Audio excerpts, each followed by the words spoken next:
In 1999, a Japanese philosopher stood before the United States Congress and said something that, for many in the audience, seemed impossible to accept. He claimed that matter, as we normally understand it, does not truly exist, and that what we call bodies, objects, or even solid reality is simply energy organized in a particular way. According to him, everything that appears fixed and permanent is actually changing every fraction of a second. And if that is true, then your health, your mind, and even the direction of your life are not fixed structures. They are processes, flows of energy that can be influenced, directed, and transformed. The name of that man was Michio Kushi, a Japanese philosopher known for his studies on health, nutrition, and Eastern philosophy. What he said that day made many people uncomfortable because it challenged a very deep idea upon which much of modern society has been built. Kushi was not merely a theoretical thinker. He devoted decades of his life to studying the relationship between the body, the mind, food, and vital energy. He taught something that ancient Asian traditions had known for thousands of years, that the human body is not simply a biological machine made of parts that break and need to be repaired. For him, the body was a complex energetic system, constantly influenced by everything that enters it and everything that leaves it. Food, emotions, thoughts, words, environment, breathing, and movement all directly participate in the way energy circulates within us. And when that energy flows in a balanced way, the body naturally tends toward equilibrium. But when that flow becomes blocked or disorganized, physical, emotional, and mental problems begin to appear. These ideas may sound strange to some people today, but they are not new. Ancient civilizations spoke about this long before modern medicine existed. In ancient China, this vital force was called qi. In Japan, ki. In India, prana. Despite the different names, all of these traditions described something very similar: an invisible energy that sustains life and flows through everything that exists.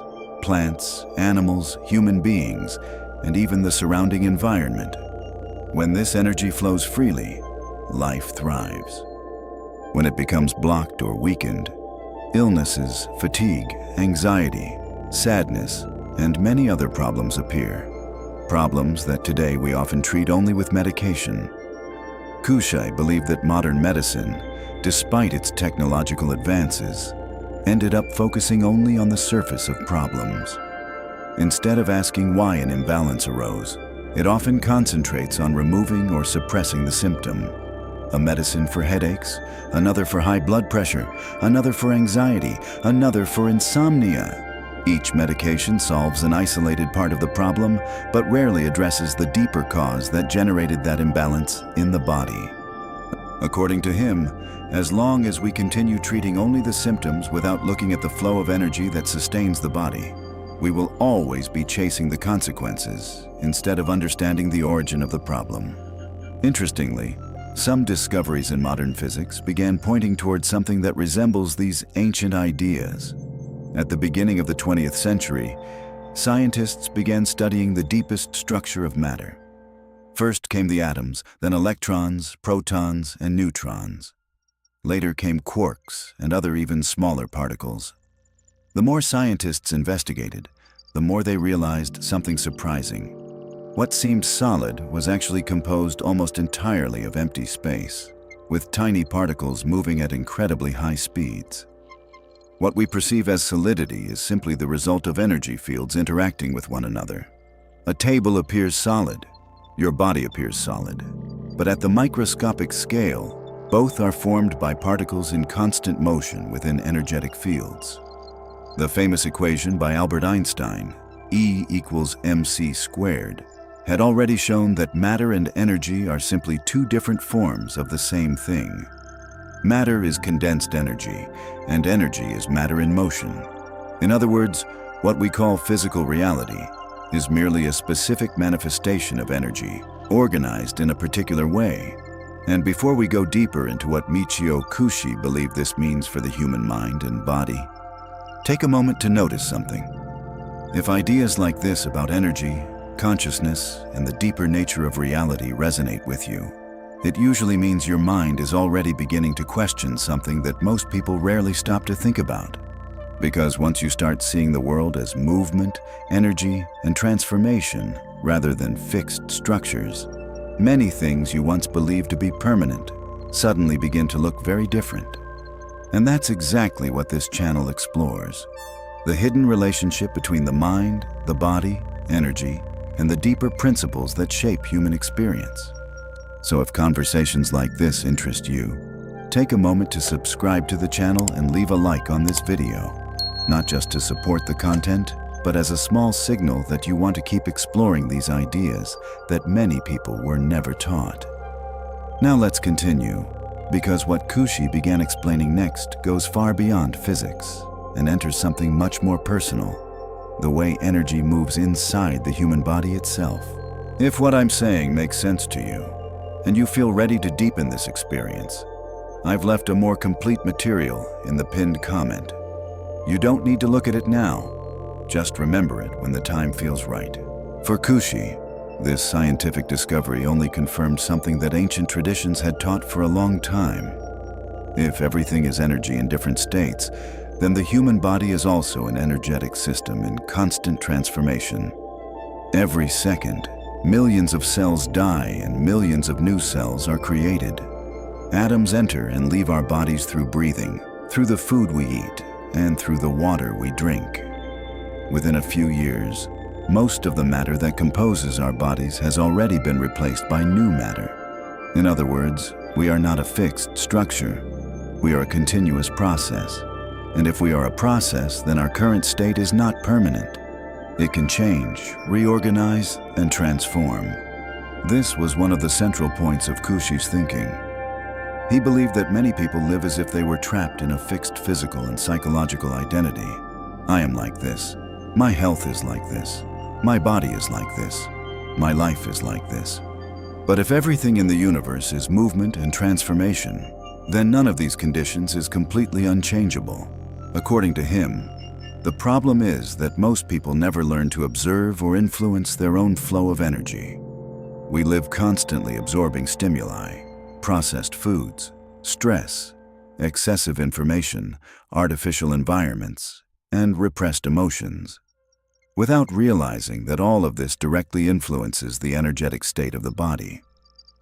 Over time, this accumulation of influences creates imbalances that eventually appear as constant fatigue, anxiety, irritability, chronic illnesses, or a loss of vitality.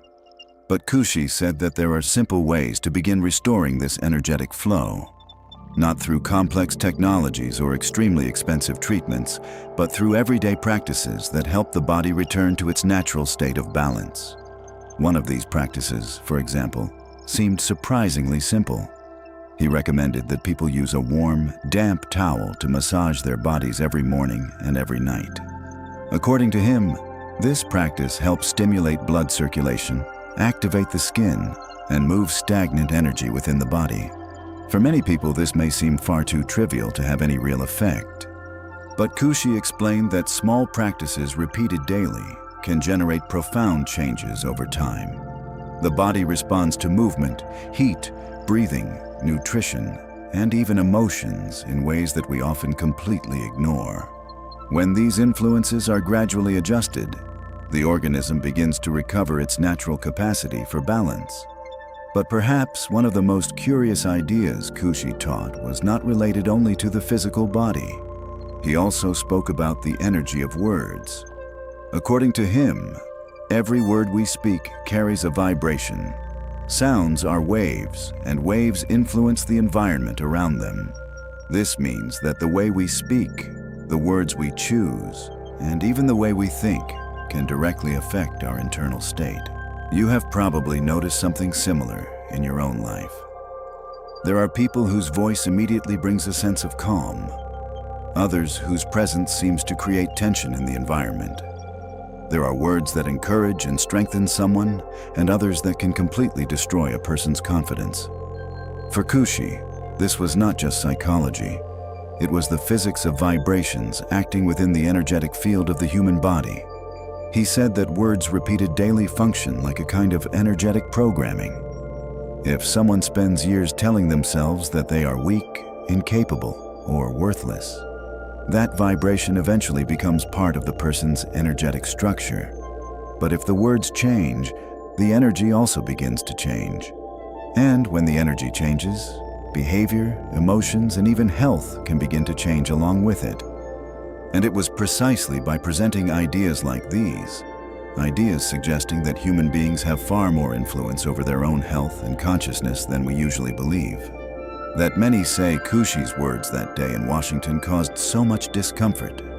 Because if people truly understood that the body is an energetic system that can be influenced daily by simple habits, food, environment, words, and awareness, then perhaps the way we understand health, illness, and even personal responsibility would need to be completely rethought. And that raises an important question.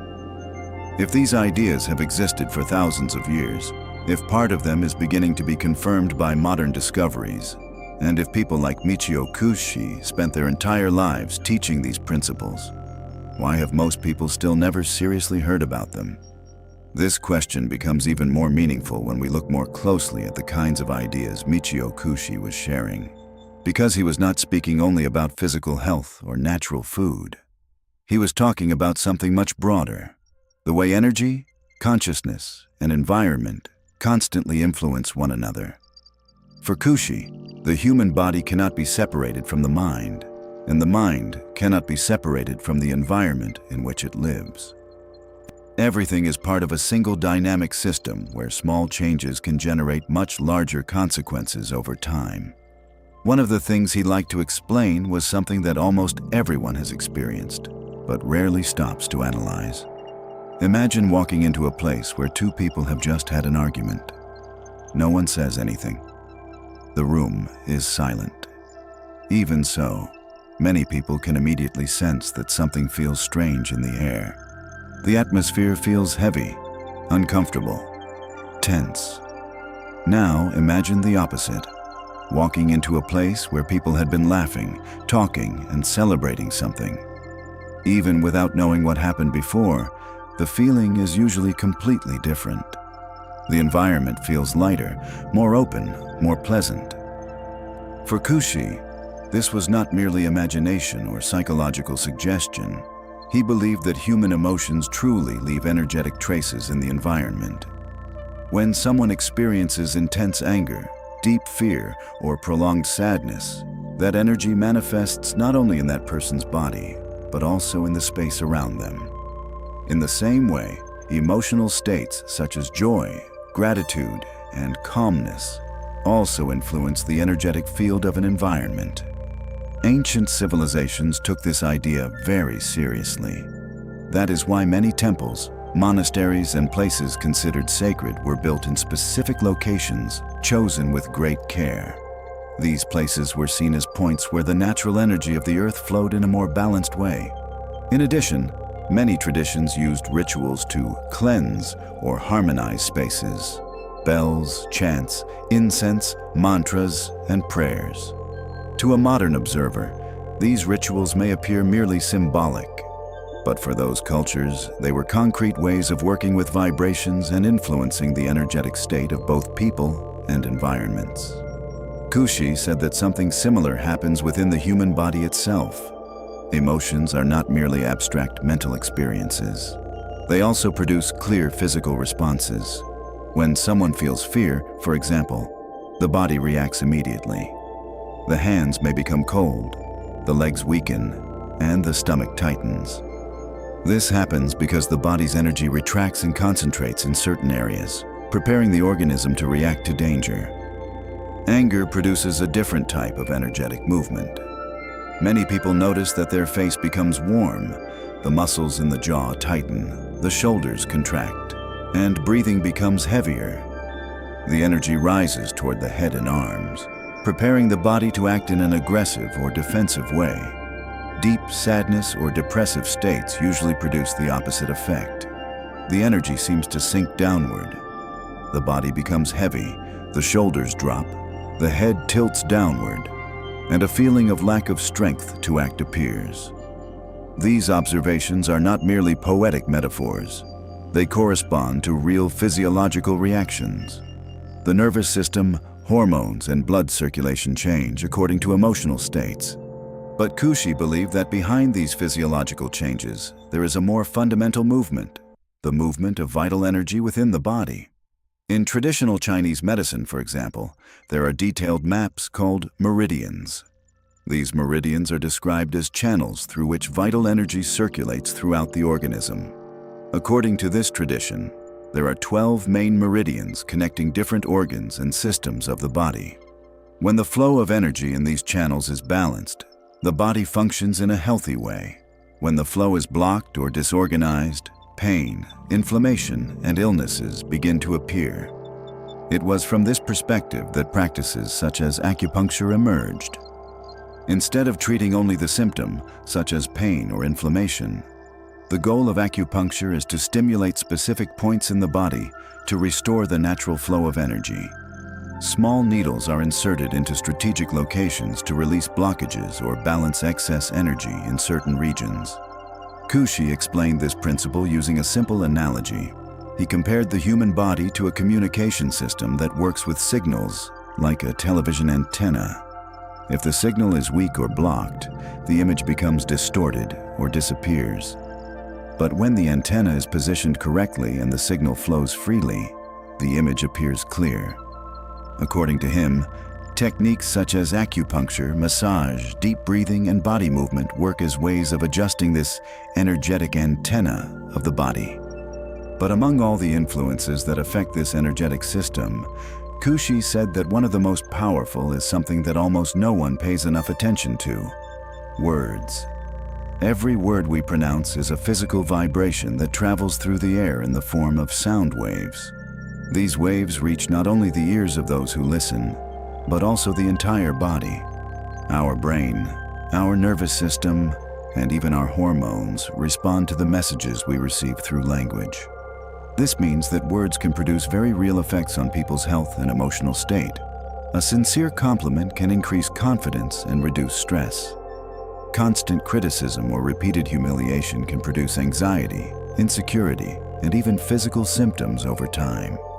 Many people have experienced this directly. A single sentence spoken at the wrong moment can remain in someone's memory for years. Kushi liked to emphasize that this effect does not happen only when other people speak to us.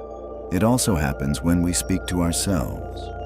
The internal dialogue, the phrases we silently repeat in our own minds, can be extremely powerful. If someone spends years repeating thoughts such as, "I'm not capable," "I always fail," or "nothing ever works out for me," these phrases eventually become mental patterns that influence behavior, decisions, and even the physical state of the body.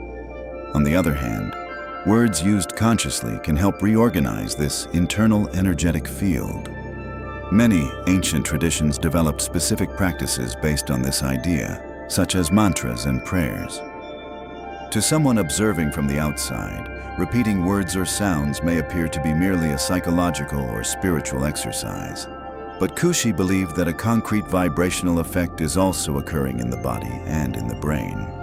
Interestingly, even modern medicine has begun to recognize something similar through a phenomenon known as the placebo effect.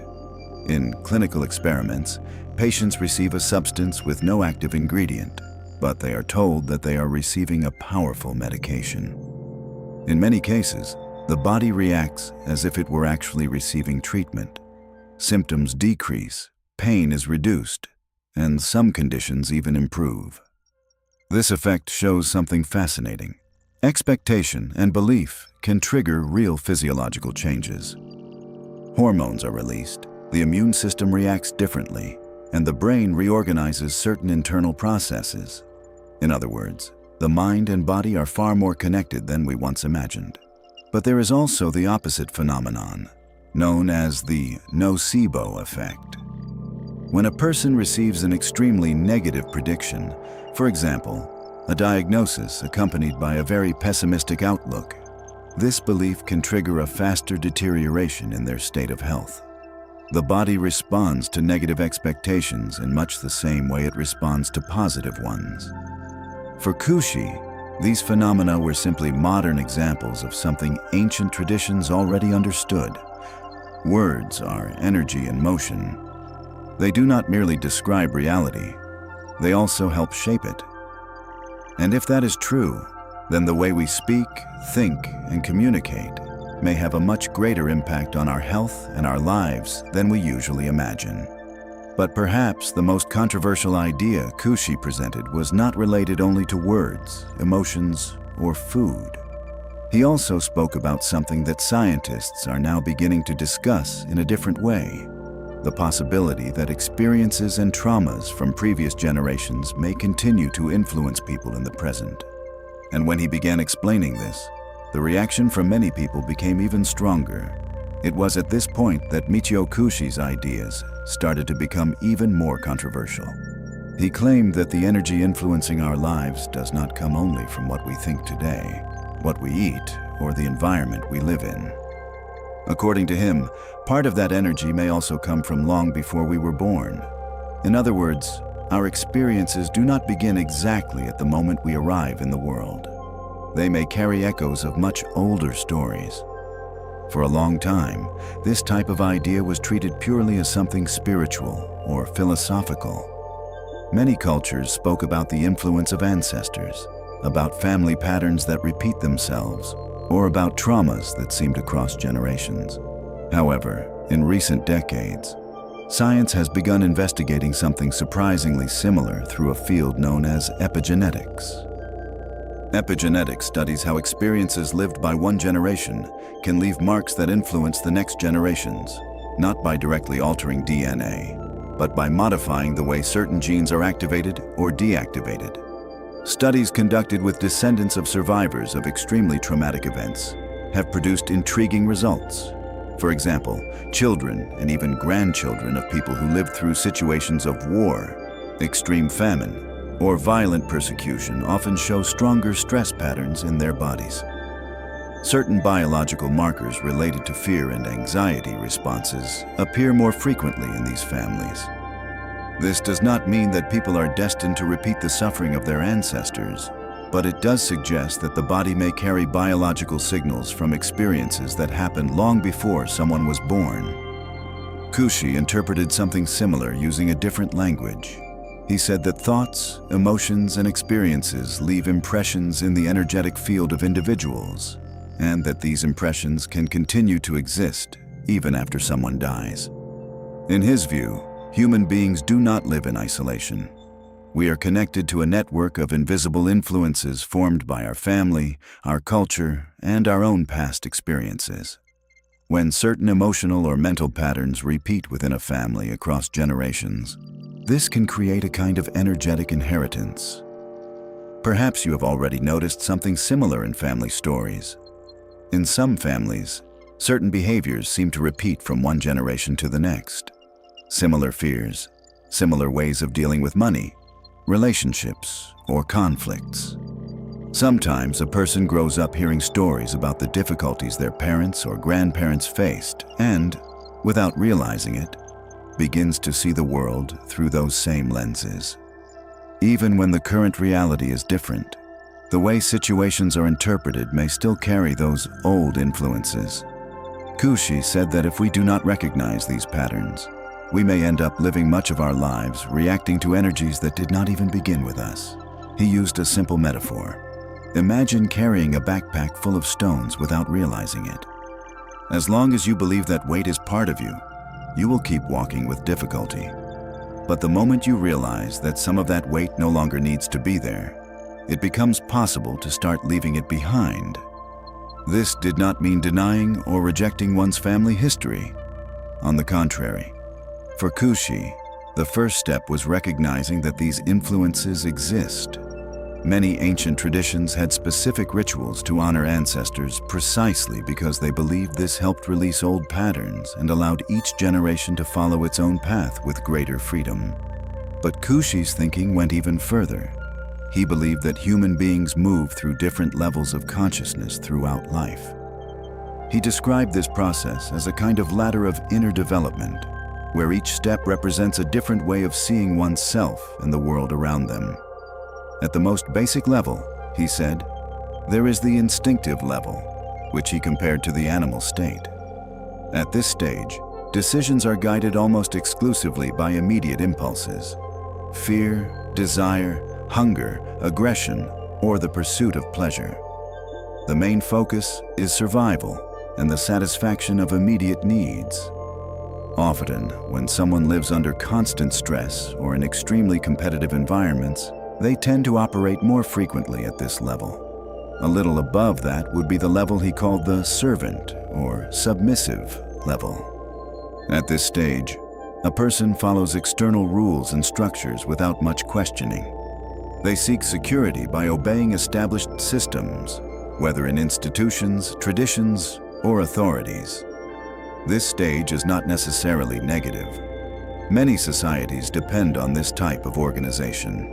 However, according to Kushi, when someone remains only at this level, they end up living according to external expectations rather than developing their own understanding of life. Next comes what he called the common human level. Here, people begin to develop critical thinking, personal choices, and a certain degree of autonomy. Even so, much of life continues to be guided by predictable social patterns: studying, working, consuming, and following established routines. Many people spend their entire lives at this stage, believing they are completely free, when in reality they are still responding to cultural pressures and collective expectations. Above that would be the level of the wise person. At this stage, individuals begin to observe life in a broader way. Instead of automatically reacting to events, they try to understand the deeper principles that govern existence. A search for balance, knowledge, and an understanding of the natural laws that guide the body, the mind, and society begins to emerge. Then comes the level of the saint or the virtuous individual. At this stage, a person dedicates their life to the well-being of others, developing compassion, ethics, and a sense of spiritual responsibility. Many religious traditions honor individuals who reach this kind of consciousness. But interestingly, Kushi said there is still a level beyond that, a stage he called true freedom. At this level, a person stops identifying rigidly with any specific role or identity. They do not live only to follow rules, nor only to oppose them. Instead, they begin to see reality as an integrated whole where opposites are part of the same process. According to him, a truly free person is not trapped in rigid divisions between right and wrong, success and failure, victory and defeat. They understand that life is a constant flow of transformation, and when someone understands this deeply, they begin to act in a much more conscious and balanced way. But Kushi believed that most people rarely reach this kind of freedom, not necessarily because they lack the capacity, but because the social systems we live in often encourage the exact opposite. Instead of stimulating awareness, autonomy, and deep understanding, many social structures function more efficiently when people remain predictable, anxious, and dependent. And it was precisely at this point that Kushi began to talk about something that, according to him, has an enormous influence on people's mental and energetic state. Something we all do every day, several times a day, yet rarely think about in depth: food.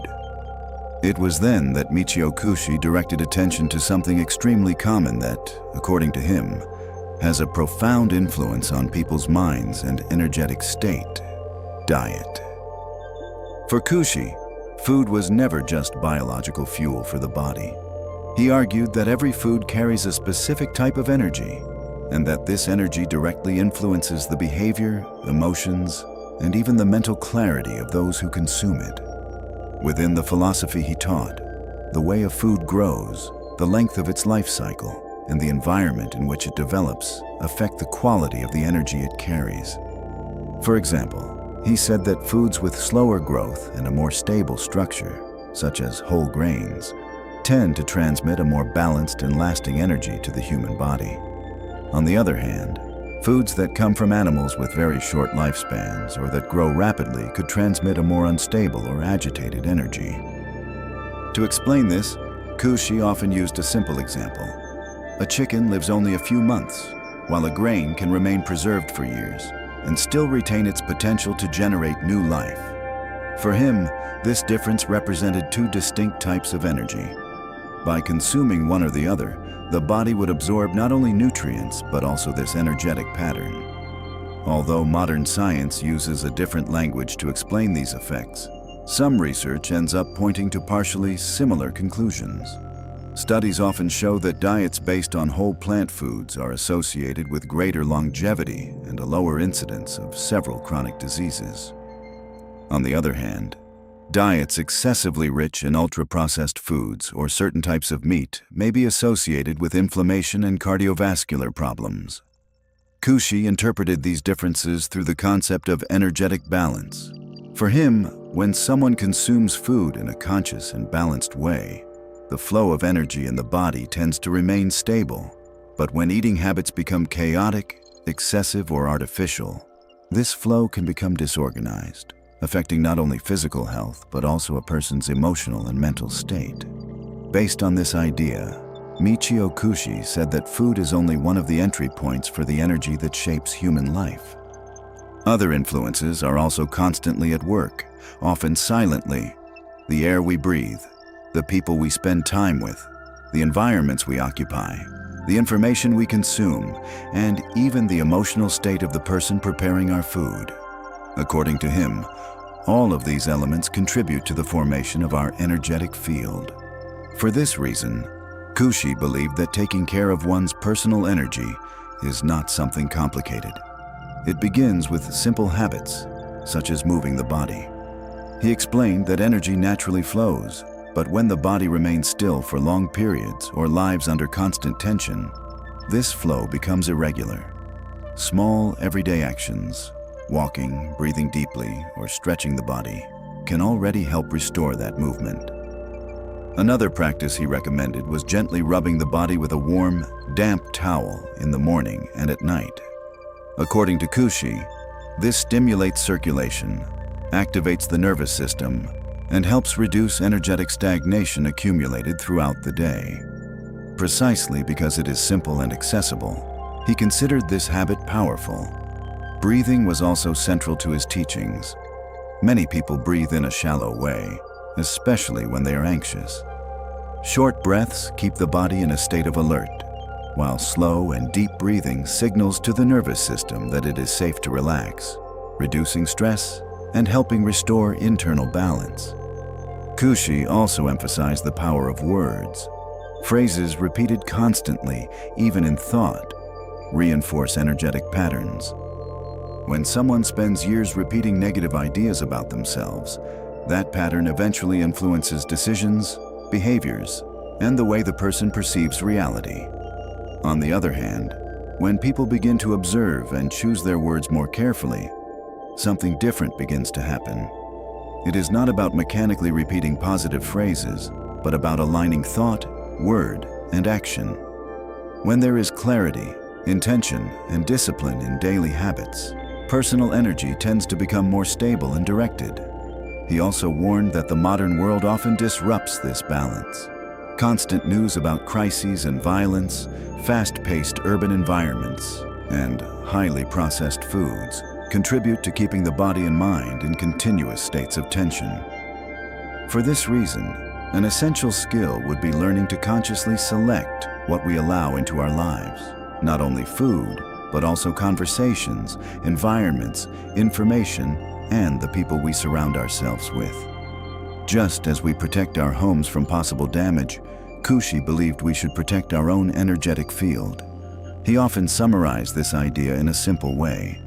Everything that enters you becomes part of you. What you eat forms your body. What you hear influences your thoughts. What you repeat mentally shapes your decisions, and what you practice daily defines the direction of your life. At its core, Kushi's central message was not about following rigid rules, but about reclaiming responsibility for one's own physical, mental, and emotional state. Instead of seeing health as something that depends only on external interventions, he invited people to recognize that much of this balance begins with the simple choices made every day. And perhaps this is the most important idea behind everything Michio Kushi tried to teach. Your life is not a rigid structure. Your body is not a fixed object. And your mind is not a permanent identity. Everything is movement. Everything is energy. Everything is constantly reorganizing itself, which means that the way you breathe, the food you eat, the words you repeat, the environments you live in, and the thoughts you cultivate every day are not small details. They are forces quietly shaping the direction of your life. Most people spend years trying to change their circumstances without realizing that the deepest transformations often begin with subtle internal shifts. Small habits, small awareness, small decisions repeated every day. So if this perspective made you see your own mind, body, or life from a slightly different angle, take a moment to subscribe to the channel and leave a like on this video. Because here we continue exploring ideas that connect ancient wisdom, modern discoveries, and the hidden dynamics of human consciousness. And sometimes a single idea, heard at the right moment, can completely change the way someone sees their own life. Maybe this was one of those moments. And if it was, this is only the beginning of what you can discover. If this message truly resonated with you, if you felt that quiet inner shift, that sense that your mind is ready for something greater, I left a resource in the pinned comment that goes deeper into this process. I only recommend it for those who feel genuinely ready to accelerate their results, but follow it in your own time. If it calls to you, you'll find it there. If this idea about the power of a single word intrigued you, the previous video explores something even deeper. It reveals why some philosophers believe that words, thoughts, and emotions are not just psychological. They are forms of energy that can influence the body and reality itself. That video is on your screen now.